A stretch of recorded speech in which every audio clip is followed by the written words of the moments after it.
Bajaur police کے ابابیل squad پر فتنہ الخوارج کا حملہ، 4 پولیس اہلکار شہید، 2 اہلکار زخمی۔ ڈی پی او کے مطابق زخمی اہلکار ڈسٹرکٹ ہیڈ کوارٹر اسپتال خار میں زیر علاج ہیں۔ شہداء کی نماز جنازہ پولیس لائنز باجوڑ میں ادا کر دی گئی۔ اعلیٰ پولیس اور سول حکام کی شرکت۔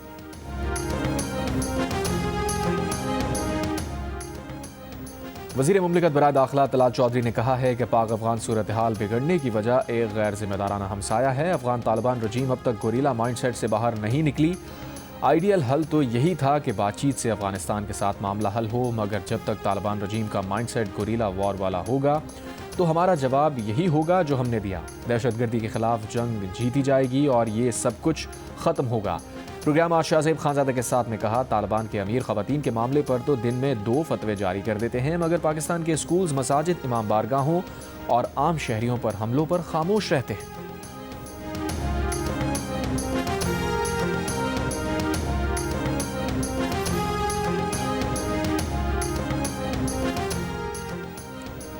خیبر پختونخوا اور بلوچستان میں سیکیورٹی فورسز کی مختلف کارروائیاں، 34 خوارج ہلاک۔ آئی ایس پی آر کے مطابق کارروائیاں شمالی وزیرستان، لکی مروت، بنو اور جوب میں کی گئیں۔ صدر زرداری، وزیر اعظم شہباز شریف اور وزیر داخلہ محسن نقوی کا سیکیورٹی فورسز کو خراج تحسین۔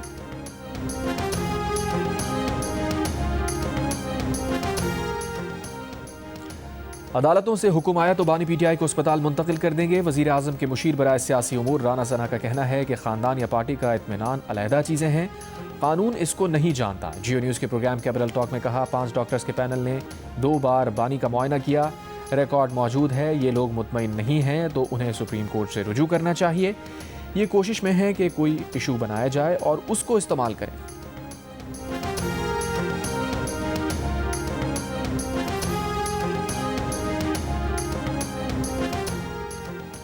بابن خصوصی خیبر پختونخوا شفیع جان نے کہا ہے کہ بانی پی ٹی آئی کی صحت کے معاملے پر پارٹی علیمہ خان کے ساتھ کھڑی رہے گی۔ پہلے دن سے موقف ہے کہ بانی کی صحت پر فیملی بولے گی۔ پروگرام شاہ زیب خانزادہ کے ساتھ میں شفیع جان نے مزید کہا، وکلاء کو چاہیے بانی کے کیسز کی پیروی کریں۔ بانی پی ٹی آئی رہائی فورس پر پارٹی کے کچھ لوگوں نے اعتراض اٹھایا ہے، مگر یہ فورس ہر صورت بنے گی، یہ فیصلہ ہو چکا ہے۔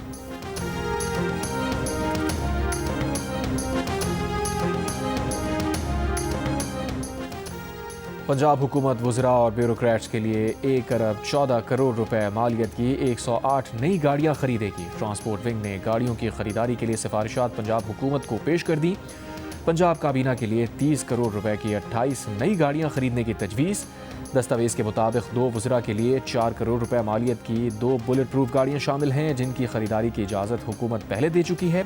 وی آئی پیز کے لیے 27 کروڑ روپے مالیت کی 25 گاڑیاں خریدنے کی سفارشات منظور ہو چکی ہیں۔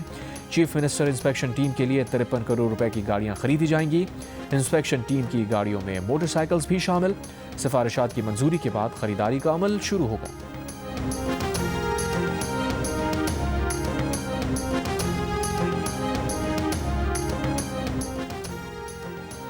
بجلی تقسیم کار کمپنیز کے زیر انتظام علاقوں میں 1 سال کے دوران 118 اموات رپورٹ۔ نیپرا کی رپورٹ برائے مالی سال 2024-25 کے مطابق کے الیکٹرک کے زیر انتظام علاقوں میں سب سے زیادہ 24 شہریوں کی اموات ہوئیں۔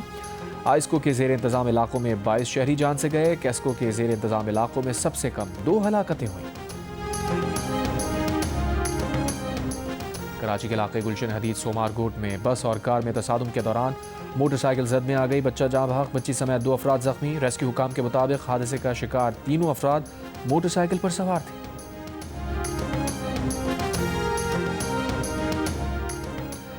نائب وزیر اعظم Ishaq Dar OIC executive committee کے غیر معمولی اجلاس میں شرکت کے لیے آج سعودی عرب جائیں گے۔ آج ہونے والے اجلاس میں مقبوضہ مغربی کنارے میں اسرائیلی اقدامات کا جائزہ لیا جائے گا۔ اسرائیل کی جانب سے مقبوضہ علاقے کو نام نہاد ریاستی زمین قرار دینے کے اقدامات زیر بحث آئیں گے۔ مانچسٹر کی مسجد میں ایک شخص کے بیگ سے ہتھیار برآمد۔ منگل کی شام سفید فام شخص بیگ کے ہمراہ مسجد میں داخل ہوا۔ میڈیا رپورٹ کے مطابق رضاکاروں نے بیگ کی تلاشی لی تو کلہاڑی، چاقو اور ہتھوڑا برآمد ہوا۔ ملزم فرار ہو گیا۔ وزیر اعظم کیئر سٹارمر اور ہوم سیکرٹری شبانہ محمود کا اظہار تشویش۔ شبانہ محمود نے کہا، ملک میں کسی قسم کے مذہبی تعصب اور نفرت کی گنجائش نہیں اور نہ ہوگی۔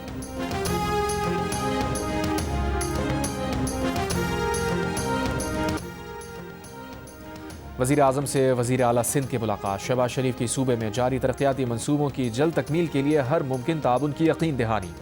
کہا پیپلز پارٹی وفاق کی اہم اتحادی ہے، سندھ کی قیادت کے کردار کو سراہتے ہیں۔ قومی استحکام اور پالیسیز کے تسلسل کے لیے اتحادیوں کے درمیان ہم آہنگی اور مشاورت ناگزیر ہے۔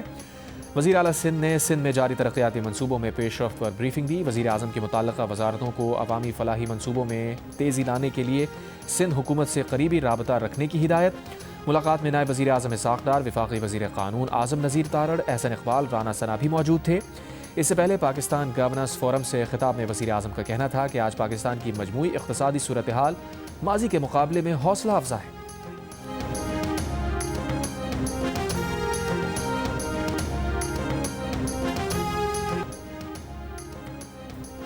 سانحہ گل پلازا میں بچ نکلنے والے شہری جوڈیشل کمیشن کے روبرو پیش۔ ایک شہری نے بتایا کہ گل پلازا کے باہر ٹرک جا رہا تھا، اس کو روکا گیا، ڈیکوریشن کے ٹرک کے ذریعے انہیں نیچے اتارا گیا۔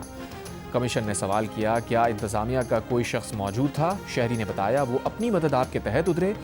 ریسکیو کرنے والے ایک شہری کے بیان میں ریسکیو اقدامات میں سنگین بے انتظامی پر کمیشن نے municipal commissioner K M C, chief fire officer اور ڈی جی ریسکیو کو خط لکھ دیا۔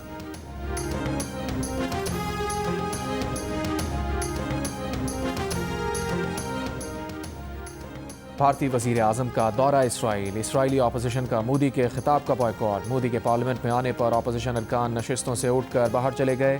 غزہ میں اسرائیلی فوج کی جانب سے فلسطینیوں کی نسل کشی کے بعد نریندر مودی کے اس دورہ اسرائیل کو خود بھارت میں تنقید کا سامنا ہے۔ مبصرین کا کہنا ہے کہ مودی ایسے وقت میں یہ دورہ کر رہے ہیں جب بھارت کے پرانے دوست ایران پر حملہ ہونے کے امکانات بہت زیادہ ہیں۔ غزہ کے علاقے خان یونس میں فلسطینی یتیم بچوں کے لیے اجتماعی افطار کا اہتمام، کئی سو بچوں کی شرکت۔ منتظمین نے کہا اجتماعی افطار کا مقصد اسرائیلی حملوں میں اپنے والدین اور گھر کھو دینے والے فلسطینی بچوں کو مسرت کے لمحات فراہم کرنا تھا۔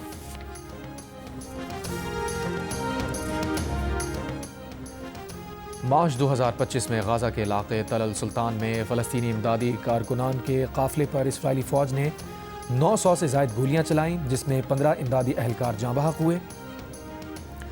آزاد تحقیقی ادارے فورنسک آرکیٹیکچر اور آڈیو تحقیقاتی گروپ ایئر شاٹ کی مشترکہ تحقیقاتی رپورٹ میں انکشاف۔ رپورٹ کے مطابق اسرائیلی فوجیوں نے امدادی گاڑیوں پر فائرنگ کی اور بچ جانے والے امدادی کارکنوں کو قریب سے گولیاں ماری۔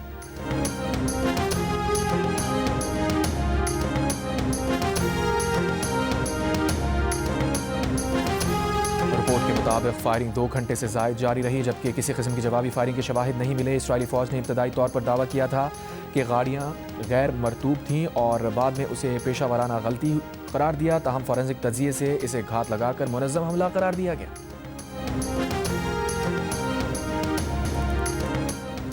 اور پاکستان ٹیم کے ICC T20 world cup semi final میں پہنچنے کے امکانات مزید کم ہو گئے۔ نیوزی لینڈ نے سری لنکا کو 61 رن سے ہرا کر 3 پوائنٹس حاصل کر لیے، رن ریٹ بھی بہتر بنا لیا۔ اگر کیوی ٹیم انگلینڈ سے آخری میچ ہار بھی گئی تو پاکستان کو سیمی فائنل میں پہنچنے کے لیے سری لنکا کو بہت بڑے مارجن سے ہرانا ہوگا۔ انگلینڈ اور نیوزی لینڈ کا میچ بارش کے باعث منسوخ ہوا تو بھی پاکستان ٹیم ایونٹ سے باہر ہو جائے گی۔